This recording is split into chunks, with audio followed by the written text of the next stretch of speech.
40 milionet pegen chiket kavout a hanor bebzul vintin var balibreiz, penons man kontelo. Eus a renta daoust da c'houmoul gris. Ah ya. Emañ mizio e kichen kalvar plougastel e vidon abad en ziveza c'hant bremañ.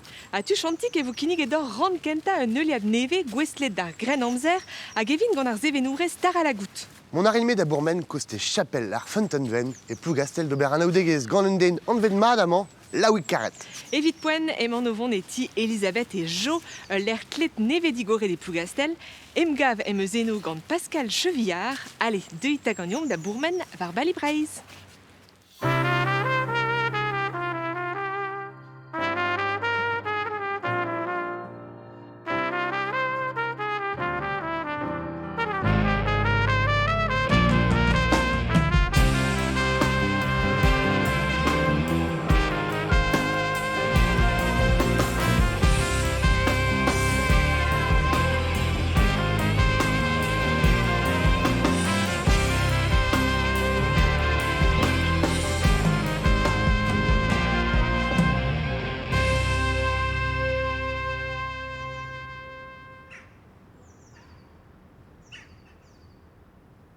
Salut dit Pascal penons man kont.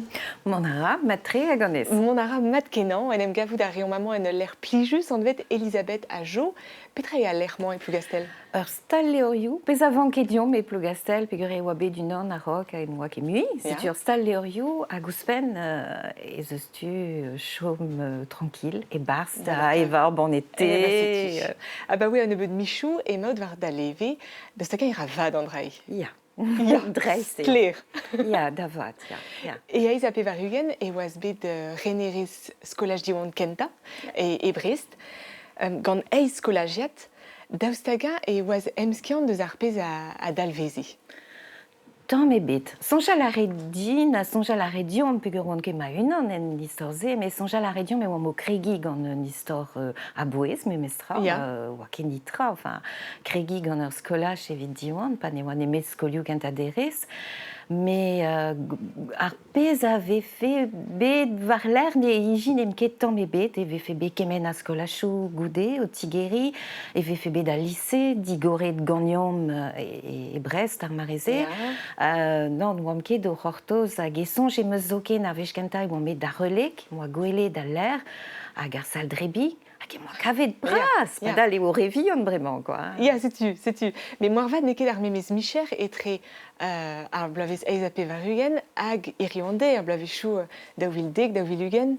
Tamm ebet, gure e kalzig a draoù zo chanchet, enfin, ar enerien a ze penkanta oa o unan, o fin ne oa den ganto, hag e rankem ober peptra, tamm a tamm ebe micherele da labour, gant kontourien, sekretorien, tu de karg deus ar vuez skol, ive, pez ne oa ket e penkanta, hag ive a loden an deskadurestat, pegur ez eus nebetor nebeta dud, o laborad e rektordi, hag e tout a labourze zo kouezet var ar enerien, Ya. tamm a tamm dre internet, ben a fin, hag a zen eus chanchet kalz labour Ah, ar ya. enerien, ya. Pegur ez eus ur porastel vraz en deskadurestat, a tost ingal e re d'ober trao var ar porastel ze evit kemen tra, a vez e gret a rok dre pa peur, pe dre bel gomz, pe setu. E sor ebet a feur mazai an amzer. Gav ket din. Ne ket e sor, pegur e o an draze neus laket muioc'h a giri e gechou, marteze Ya. var ar enerien, muioc'h a goaz kive, Ya. hag muioc'h a drao da ober en ur bureau, da larede pell deus Ah, ar ya, setu. skipai, pell deus ar skolajidi, pell deus ar skolidi, dre vraz, deus tu da vugale. Me gelet eus ken derc'hel da gelen?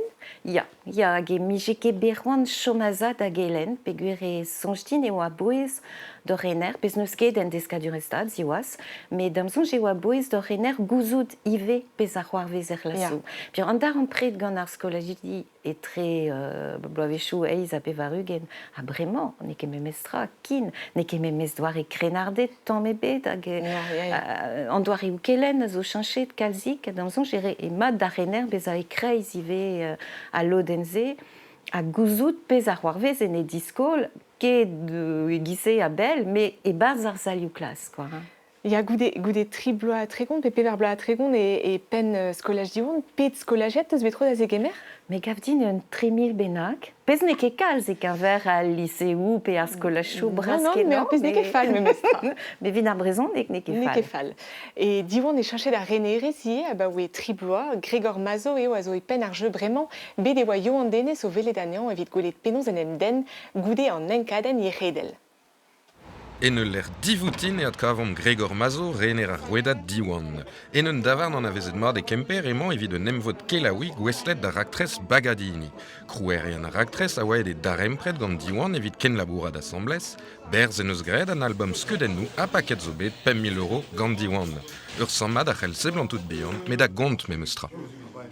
Ma teze c'haller la red eo sammad ne ket bras, mais me mestra Andrez o ebars linen budget ar profou, ma peus c'hoant hag linen ar budget ar profou e diwan a zo brazik, meur a 10 000 €, pe soken ou spen 40 000 €, me mestra a brofou a da pomp gant an dud dre vras, ne betre gant an bregerechou, hag a ze radom la kat kreski ar sammad, hag giz ma war ar bras eus an dud, e vont mata ou var glask peta tormik perdra da genderel a labourat, on eus goprou dava da baya, setu force pestar gwenek o c'heru gadom, ma zo degemeret mat, setu e teu ar gwenek a da eul e teu un tormik kelaoui, un tormik bruderez, hag an drazez o talvodus. Kargou Grégor a gas an ev ar an dachen reoliek. Daoust me o ralawar eve fe bar stavarniou. Ar braz eus al labour ave gred er sez e landerne. A zeo, e ad kavom Grégor an dev ar lec'h. Krogir an devez labour gant un emvod skipailh. Ur skipailhik pev ar zeg den amawez a lak ar stal da drei. A na pe seurt stal. Var ar pemde o red mera ou spen pev ar c'han imklijat a pev ar mil skoliat ledet var pem departamant. Kroget en eus Grégor gant e gargou neven tammig ou spen triblaso, chikouret e bet e pen kenta gant ar renereskoz an navari chapalan, me buan e o bet ur gwir badezian an tan. Bon, krachtet un tamm gant ar blevechou kenta, vel just on beskoet bras gant ar certain klavet giz ar real, me touchet mat e bet me mestra tachen ar skolioù pa on eus ranket seri aneo da genta, laka de pleus d'ar bern protokolou da eil, setu a giz ma bicheket trawar o en gavet var nom enkaden ar vondreiz da ovilin an varnugen, a pa den eus un tamm, endro da lezen molak, setu on eus ranket diskouez eo mahe a tao, hag an oa c'hont kendechel, hag eo an dravad pez a rem, setu a zezou bet er sapre barad avel me mestra. Gant un tammig spi evo tu komz eus ar c'hruden ouse en amzer dremenet a komz kentoc'h eus an amzer da zond. Setu ar pez a Grégor da neveta. A menochou a zo gantan evit tizout pal ar randvro da la roude kaout 30 000 bugel skoliatet e brezonek e daouvil 6 varnugen. Non, ni pez a fel deo, meo kemer omlo, la gwireo, a neuze vid an drae, rankom adlocha a pez a oa chomet un tammig bout, pa da lavechou eo an dioren, da la varedeo digori, mur a glasou me mestra be bloaz. Pa la varan digori mur a glasou eo er skolioù zo aneo dija, si tu e rankom kravad om skolioù, chikour aneo da duta mur a vugale, me deus entual ie rankom ad kregi da zigeri skolioù. Skolioù nevez, pa seller ouz karten vreiz, e veler mat e zeus perdra c'hoaz, ar bern tachen ou goulo vid diwan. Daoust da rouedat bez an braz hag ar skolioù bez an niverus e chom Grégor pozitivel hag en tanet gant e vichet. Laouen on, me goulout mat a ran an dalc'hioù a zo var an en me mestra. Setu, bon, daoust hag eto ben pep tra nous on ket, bez evo traoù da velat, di babou da gemer sur rolar, bet dre vraz, en fin, pijaradin a tao. Pascal, kendechel a rez me mestra da labourat un tammig evit diwan c'hoaz. Ya, meus ket gelet, leus ket non. diwan. Ben da ben. Kenderel a ran da labourat e giz renerez pedagogel an eil derez. Da la rede loden ken urzia etre ar skolachou, an da o lycée, loden melestradurel un tamm a ze vit bezasel ouz da ran predou, gant dilenidi. Vit truskasie peptra a rok trocha davad. Setu. Evit lidet a leve ou det betek bro Japan. Ezom toi eus ar VHC vit trocha? Ket. Ne oa ket kemese vitroja et ur veaj edeouan davro Japon et d'orvil c'houezek.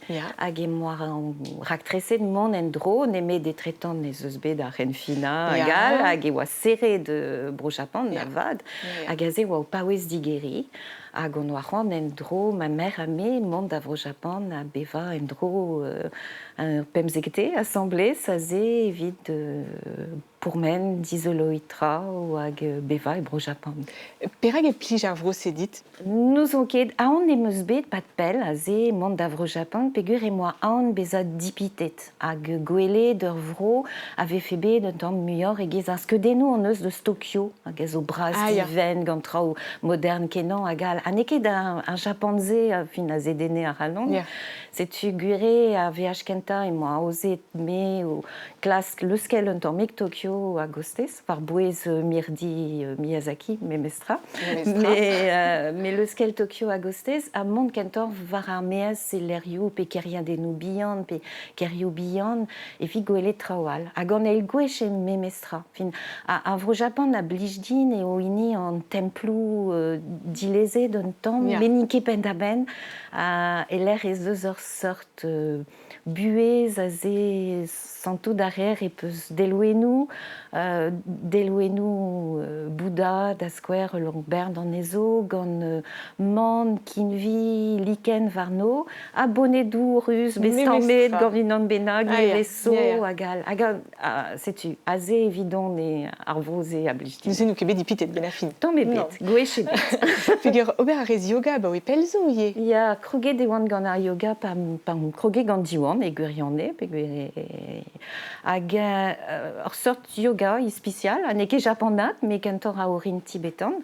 Hag a zo meilleur startigenek manteze pegur ur yoga afif kalzik. E a zo liammet ive gant loden evez pe meditation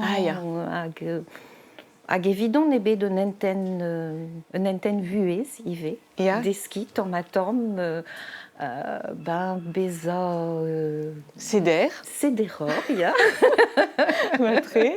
A santi traozo e non, oa ket an ad, leuskel traoal a gostez evit beva gwellor gant din ma unan, setu. Bete kelen e riande.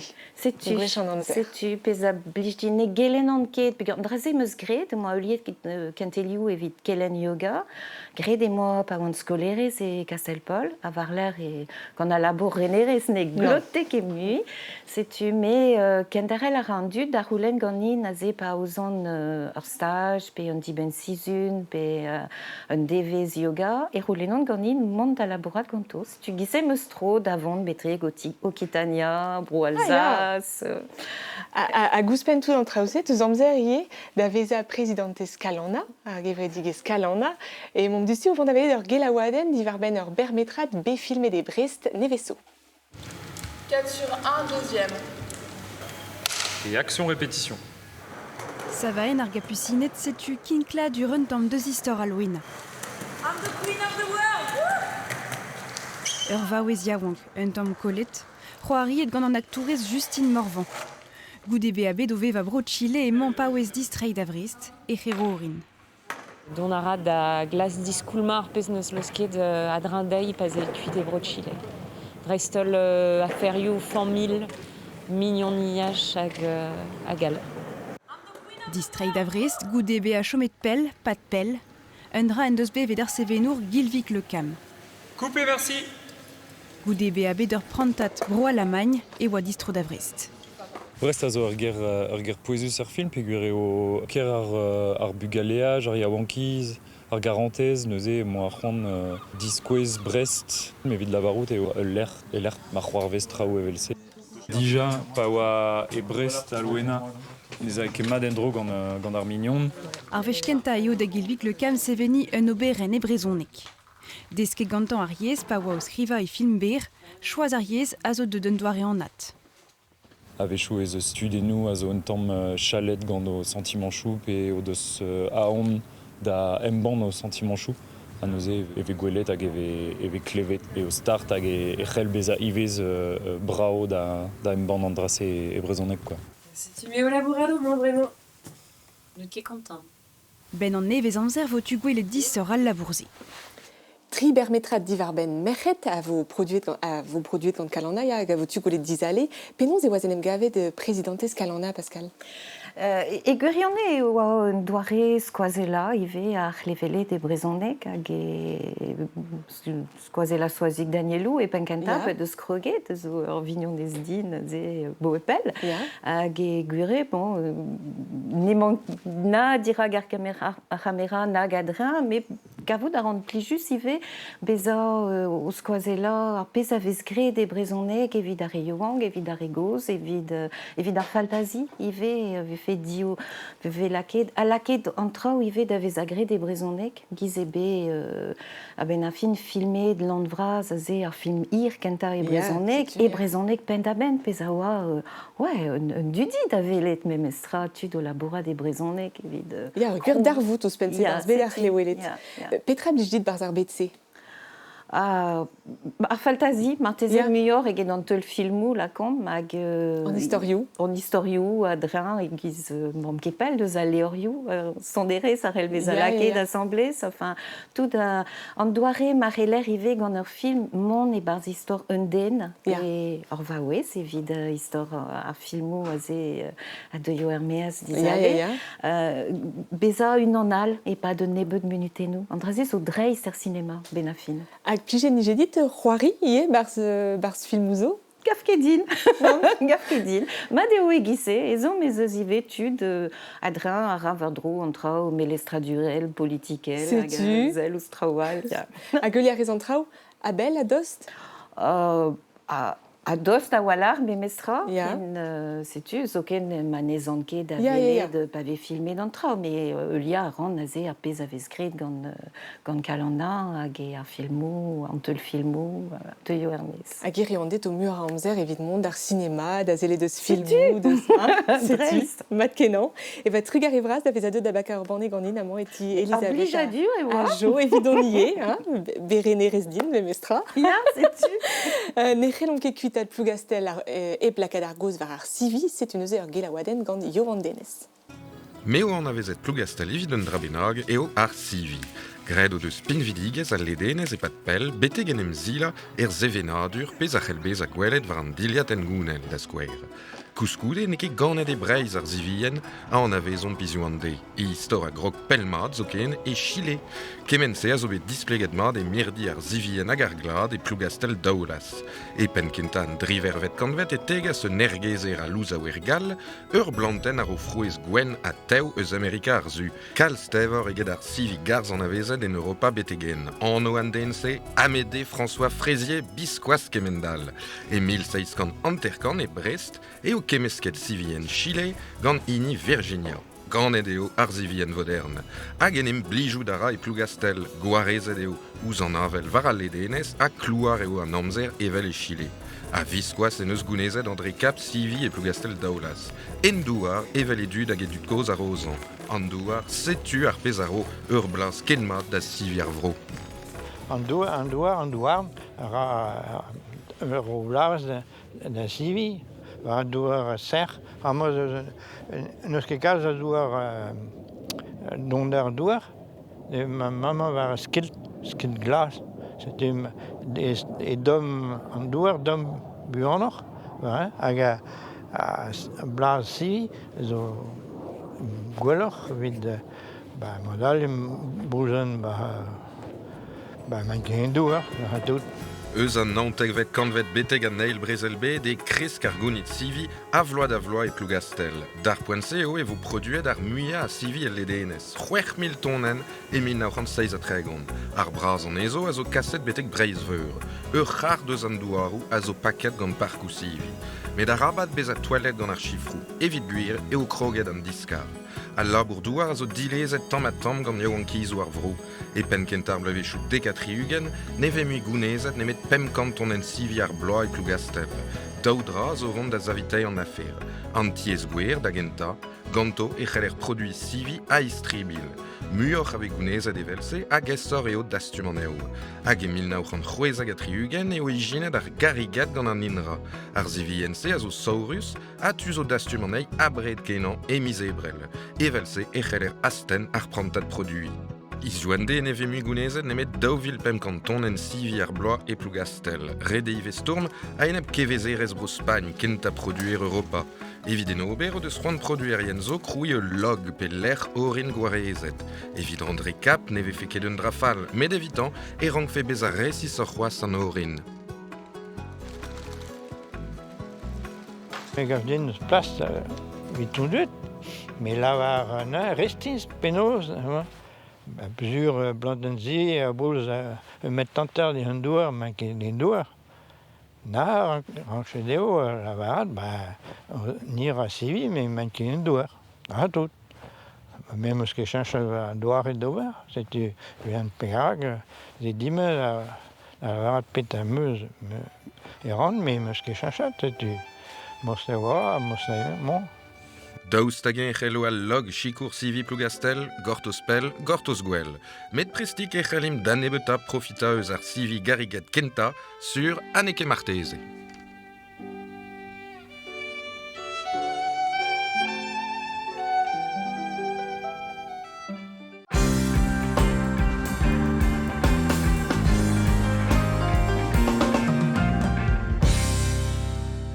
A setume e plougastel daoulas hag emaon gant laoik karet, penaos mankan laoik. Ma non traoù? Mare a wezel eo a gwasoc'h. Sur Anneke Marteze. Lardint a tezo paizan laoik. A tro meus bet met ad bourmen un tammig ba plougastel, a merzen emeus meus ket gwelet pler ma alouenet a moan plougastel. Meus ket ken alouenet? Neus ken di auto, n'on nemet tri d'am sonj o sevel chatal en deiz aereo. Pa oa... c'hwerkan hag an terkan, tegez, e fin ar vrezel. Petra zo c'hoarvennen. An tomatez hag ar sivi neus drastet tout? Dre vraz e blavechou treugen, an dud zo ed da la bour de Pors, giz eus a loaret, e Brest da loaret. Setu tondud zo ed kwit. Evit lardit vaen tadou ni oam tud paour. Setu ar e baoura zo ed kwit da genta. Da la varet fin an antek vet kanvet. Va za kosku zo ed giz mortolot e China a gal. Bon, ar e baour zo ed kwit da genta. Ar morlu? Pe mortolot modalier, an daou. Hag ar merc'hed a jome war an tchegechou, quoi. Komprenerez? A var l'er, tamm a tamm, tondud eus kavet gwelloc'h mont da labour mont da Vrest, ar egoz a lare, pa ye fall an traoù mare si. Komprenerez si? Si, sivi. Sivi, amañ e plougastel e vez beret an traoù, setu vez laret si evit sivi, quoi. Ar egoz a lare va man goz nizen eus kantat an aeden, gwerzh a tout, tribi tout, kah a tout, a mont da Vrest a jom. A ben a fin, inet tout da labour de Vrest. Me mem eus tra, o chom e plougastel, quoi. An dud ye da labour de Vrest, me zo e... Chom a martaou. A lodat brasset e outo un chomet e plougastel, quoi. Me an tchegechou zo et var get, tamm a tamm, quoi. Me peso o gwelet emeus meus tra ar zaout a peus amañ, ne ket saout ordin a zo ganit. Pa gwezez war ar peizan an eo ket ordin evel jeus war l'er eveli saout hag en ket ken ordin a ze ken nebeut. Non, mais n'in ket roz ken nebeut. Non, mais sevel a rannier brisdu. An da zo bet va buez. Tifen... Gwen ar vro. Gwen ou koz ar vro. Hag an Highlanders peus gwelet maik pas a park a bon... Meus ket meret a blamor e gavanio brau hag bon. Mais o troet va vroiouze kampanarez. Broi verzon, broi skoz. E veul just bezer resonj a loun so d'moin. Mais evidout me yo a bouestrai. Merzel e meus e plougastel daoulas laouik oa person ne léchou kreñ. Argument se paresse. Mon vont justu da vele du nom Anne-Marie Soubigou. Peler noa desket a ret eus ansel. A-rok ar brezel. A-rok ar brezel. Anno vez gret an eus un amzer ne helket a naoud ar yaouank.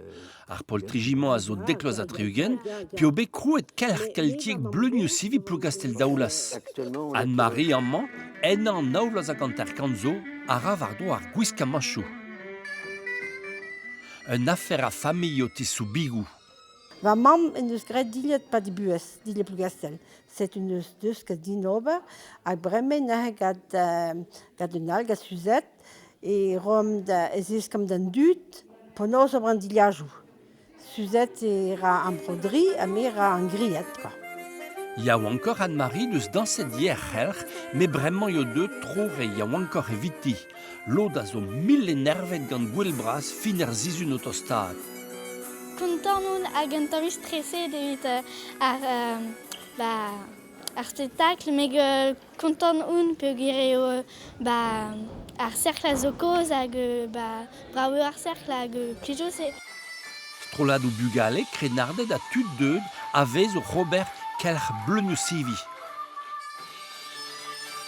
Goazet merret tud a beboad hag a beborin a vez mesket da gorol assemblez.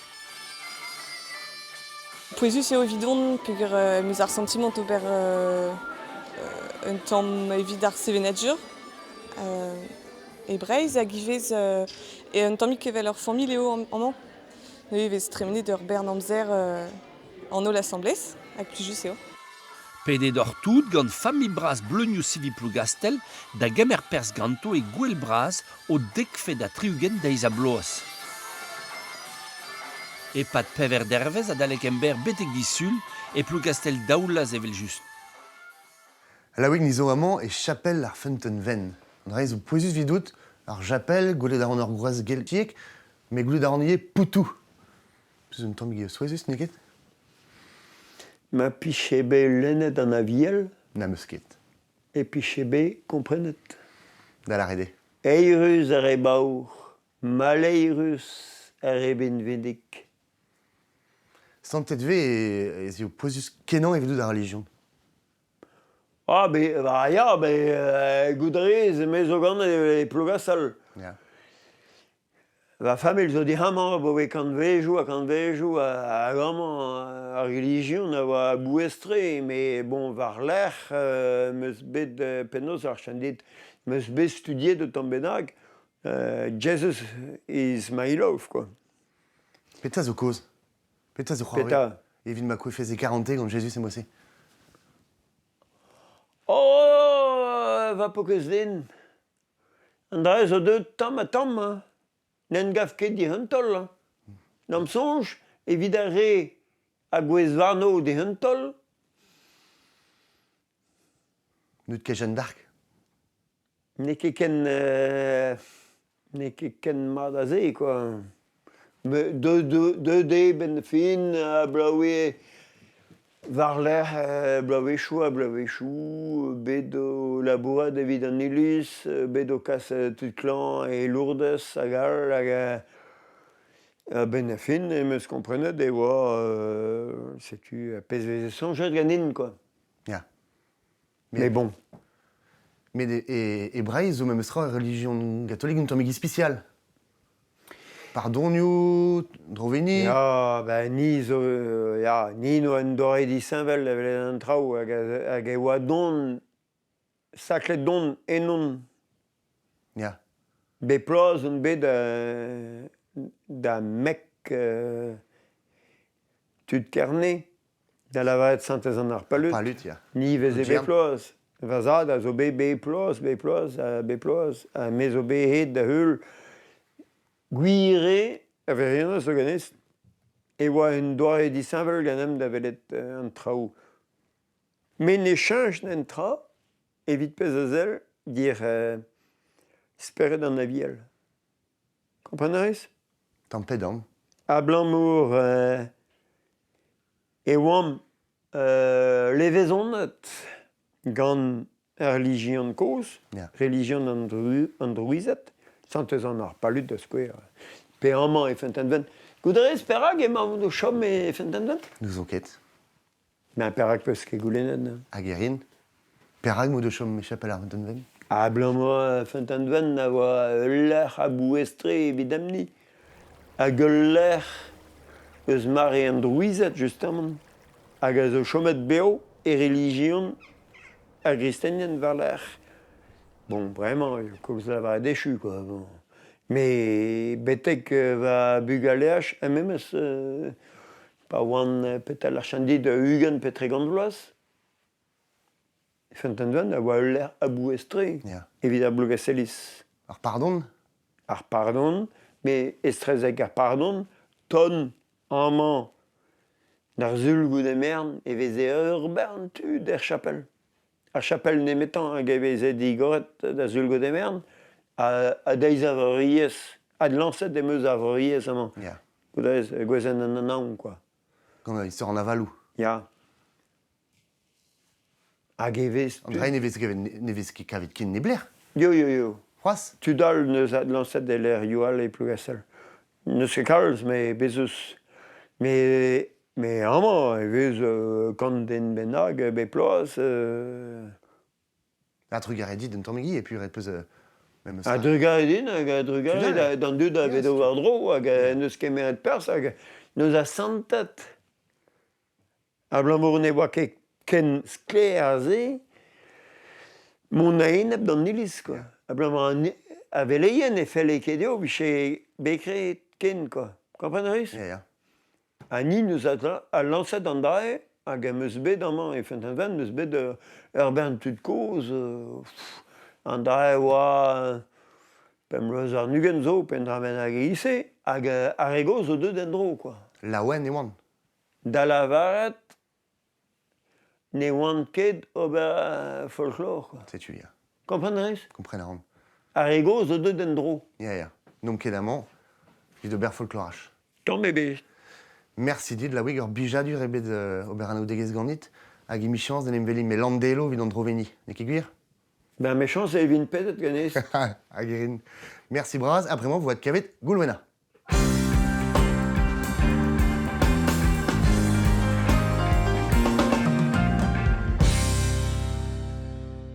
Salut dit Tara penaos mankon. Ba monara ganet koubena. Monara mat kenan ar zizunman evo adaleg ar zizunman evo kroget gant an euliad neve an vet kren amzer hag a zo bet sevenet ganit.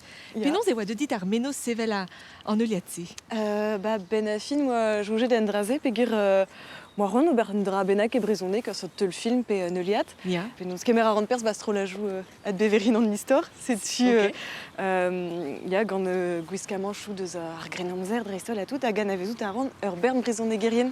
Bastro la jouze. Ki jou dara d'ur bern tut. Ba ya. Setu. Hag ya chouget meuz e vefe marteze an dra pli just d'ober evit komz di ar ben, ya klichédou ar gren amzer, a petazo gwir, petazo faos, hag... Petra zo e bars neuze an euliad se? E ben, petazo bars, dibabet meus pemtem, penaos e kroget ar gren amzer, peta oa ar bu e pen dechek, peta oa, penaos oa ar brezel an emgorn sur trao ar lezeo a tout, penaos ve savet an tiez ie, hag bageal, pegar nizo e brez, setu bageal oa bouez ie gwechal. Setu ya klasket meus kaout un dra tamm sort, gant temou dichinvel, trao dichinvel la ziskouez, prantadou an istor dichinvel ie, pegar ar gren amzer neus padet etre ar pemvet hag ar pemzek vet kantvet, pez velaret gant an dud, mais bon, dipan a rat eus ar ski an tourien, mais bon, drevraz etre ar pemvet hag ar pemzek vet kantvet. Ya. Setu mil bloa, quoi. Ya. Zeus kalz a gonta. Ba ya, kalz a gonta. Petra a blij dit kemen war ar prantadze? Ba oe, mont bihan tout e blij din an ijin a zo tro dro d'ar gren amzer, setu ya lennet meus kalz leorioù faltazi kentor, me a wenet gant ar Grenamzer, le Seigneur des Anneaux, outro ar Walenou. Hag ya modal c'hoari a ren gant klezeo gant va c'hoar, selet meus kalz teul filmouillet di ar ben en istor hag ar Grenamzer. Tu ya andraze a blijin pegir romantele pe rien gant ya. Mais etre ar faltazi hag ar gwirvout e daou me mestra kavout ar virionne, penaos teus Ah bah ya, savet meus goulenou, kalz. Ya, mat. Hag ya furchet meus ye var an internet evit gouzout peta oa gwir, peta oa faos. Hag kalz mignonne d'ar meus, dreistol barz a revredig e chouze hag a zo barz an euliad Grenamzer. Kalz a mignonne d'ar meus hag o deus gret studioù var an istor hag a zo bare kenan var tout an treuze, savet meus kalz goulenou digant, enfin, outo ye. Hag mosse meus furchet d'un tamm evit kavout peta oa gwir, fin peta ouiomp, déjà, pegir relom ket gouzout peta oa gwir, pegir tremenede, relom ket gouzout peptra. Ar pezh a zo plijouz eo gret an euliad se vid ar evian hag ar evraz, e vont da deus ar rand kenta justu neuze trugar edit tara, c'est une neuze Grenamzer pa petra e anno a rand kenta? Pa oa kroget peptra. Pa oa kroget peptra, setu.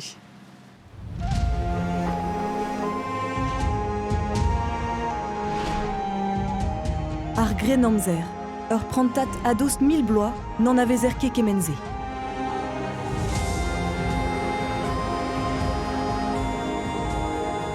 Tara eva anno a sodon gant ar Grenamzer.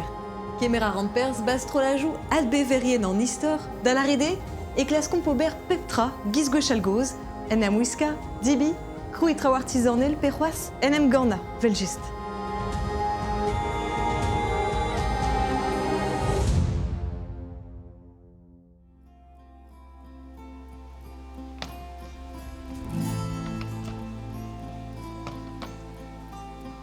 Et pon ar veuzen ema onirio gant ar gevredigez letavia, diskez areant pesomo de veve an dud etre ar pevare, hag ar c'hwervet kanvet, a just war, laket meus vazai, deus ar prantadman.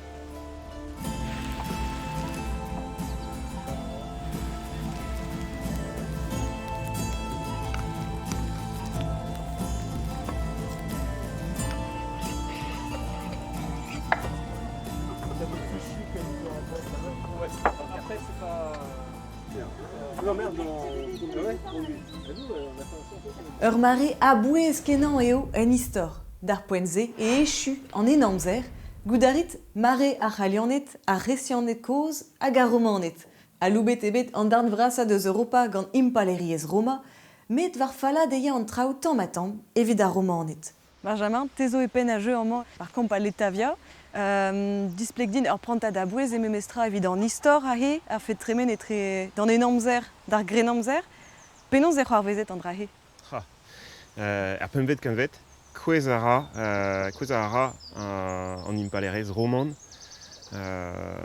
tammig a tammig, hag e tremenet evit neue d'an enamzer bedek ar Grenamzer uel, evel just evit an dud eus ar mareze, n'eus ket bet an un tol, vraiment setu ar Grenamzer.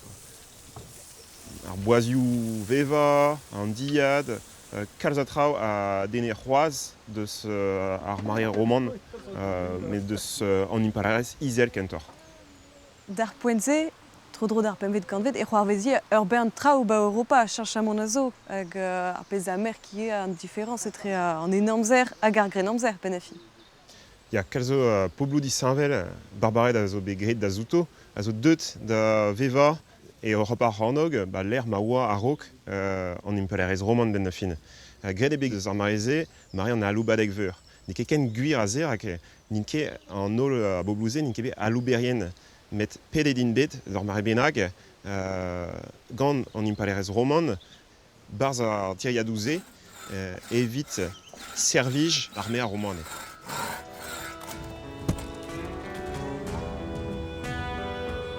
E fin ar pemvet kanvet evit treuzet ie mor breiz gant ar vretoned, evit en em stalia e korno gant ar vorik. D'ar poenze e krog davad istor breiz.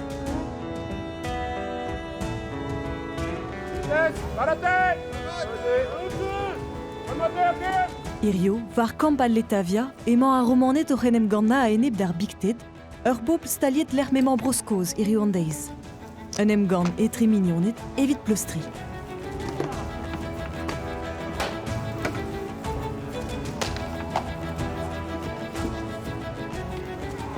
Moarvad o peus merzet e olivet brau d'afar brezelier zoudardet pemvet kanvet.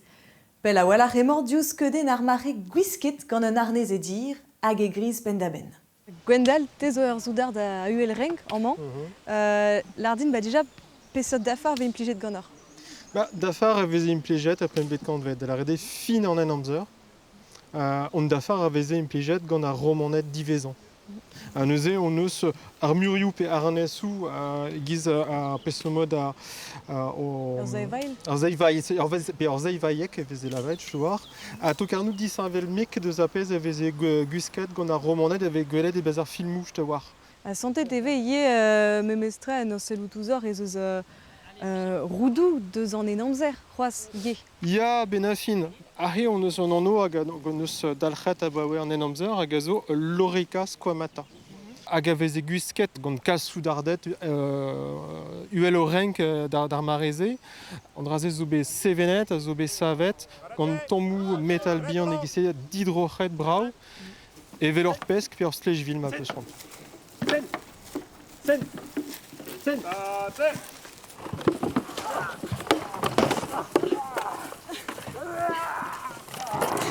A neuze en eus ur skoued hag a zo ront.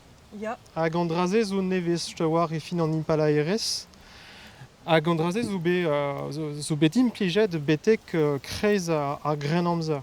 An draze benafin en eus remplacet en eus kemeret plas ar skoued skouer gornek hag a veze implijet gant ar romanet gwechal gouz.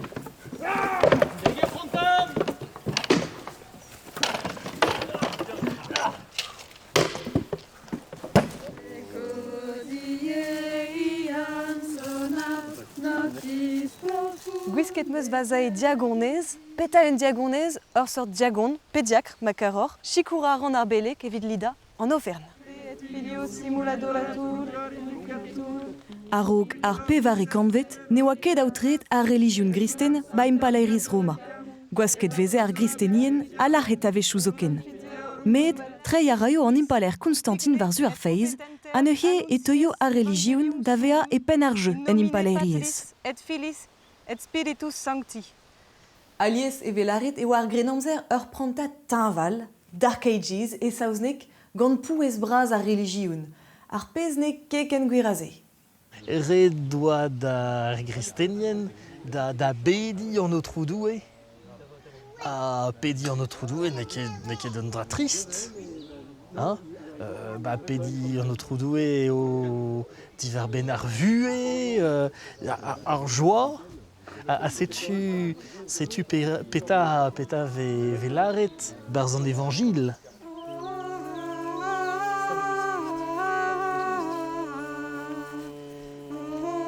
Hag e oa memestra sort pouez giz ma jonger an man e rewande pa jonger ar grenamzer.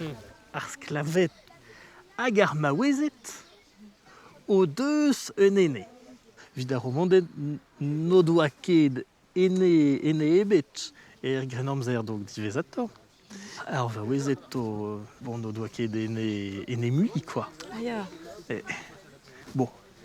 Met e pervet pemvet kanvet, maouezet asklavet oa kapap dans Auvergne, a da bedi. A da vea salvet, a benafin. Goude ar maro. Setu gwellor oa religioun e pen kenta ar grenamzer e geder fin. Tampedant. Ya chanj. Evit pez azel ouz ar meret, un ene o deus neuze e pen kenta ar grenamzer, a galoudouje a vechou. Pel dius keden ar vaouez stanket er ger. E on diouz al lezen roman war seblant, hag e barz al lezel roman ar meret, ar relober, ar pez a zo lesket gant o zad pe o goad, me a vechou e ve lesket ober bern traoù, gal a ren len, gal a ren skriva, ren embregerechou, abati, vergi, bez e oa meret status UL, hag a oa galou dustre, da skwer, plar, a oa intanvez ur martiern, ur pen, hag gret noa procesou, evit mirout tout ar galout, noa tapet gant ioret. A gounet, tu dois ar procès. Ya, var assez blond, ya. Ah ya, sais-tu galet i deus derrel tout e chalout ne? Ya, tout chalout pen ur geriaden. Sais-tu, pel a walart diouz ar pez o poachou jeden an moarvad. Oa ket ur prantad a feson ar grenamzer evit ar meret vel just med o gwerioù hag o flas er gevredigez o deus chanchet meur a vech a hed ar an vejou.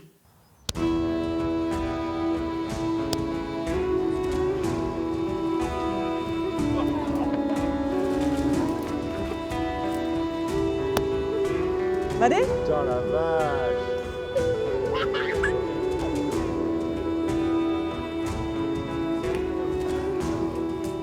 Ouais, les gens pour les copains.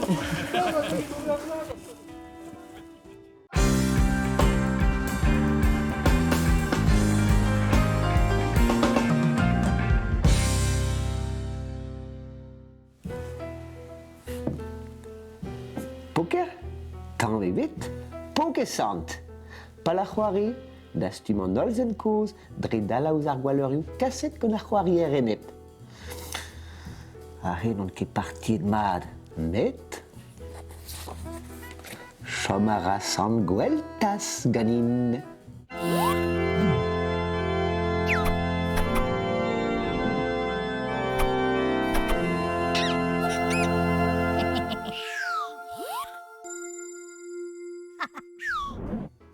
Karten san gweltas a zo unan eus ar e grinva. Ur pengarten. Furnez dek, feiz nao burzut dek. Neus ket kalz krinfor.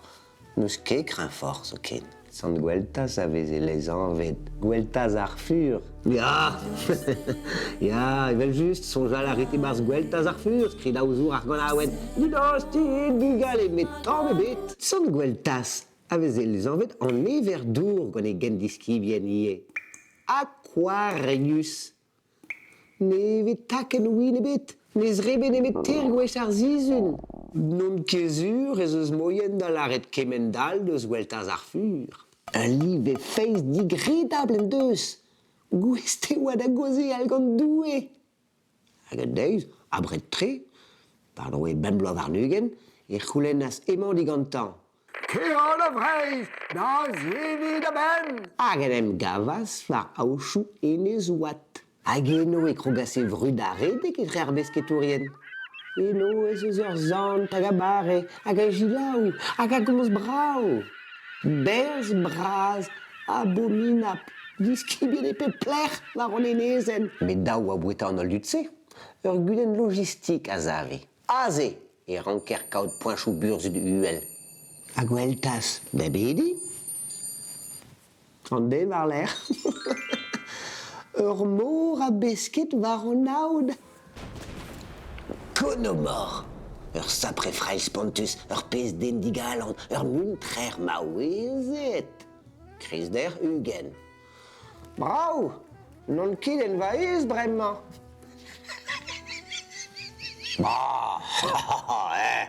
Loden bluff a zo yer, c'hoari pokesant. Gwelta, seo, a deus tre het konomor e istor trifina. Porkez maouez, bedi ben et gant a loenvil, evit gwir, nan veant ket karten al ebet gwellac'h eget oumman. Dal! Oh! Du! Chanjom er mat.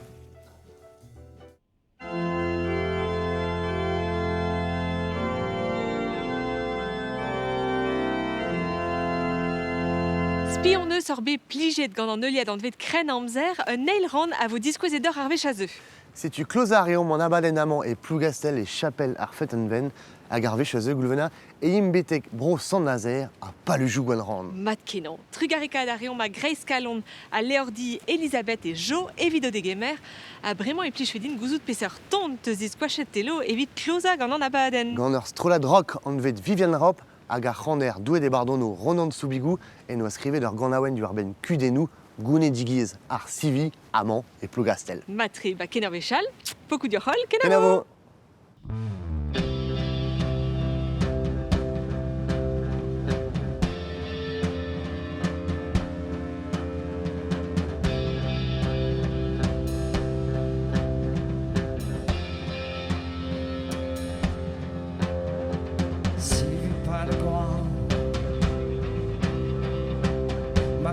Si e pe o keres Tagalagua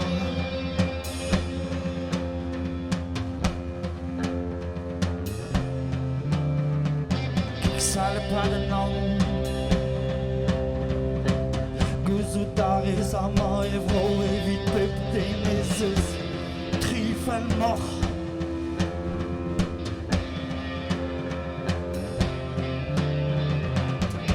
Man nie op krevig an re a voet Doe avank de lood Tomates a he bloa E vid de gelo an kakaout En litratioul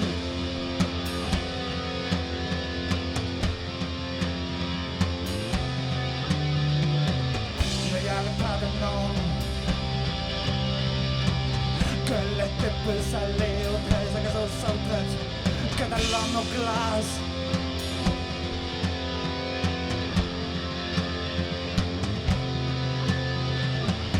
Après ma mon crémi qu'André a bouet Dour avant de l'autre Voici les pas des gants Qui restent dans la cour Voici les barricades Et ripéter les esprits morts Tomates à haie de bois Un kilo à table de littérature Voici les barricades Allez, 13 à 63 que de l'an aux glaces Après ma mis au crédit qu'André a bout avant de l'autre.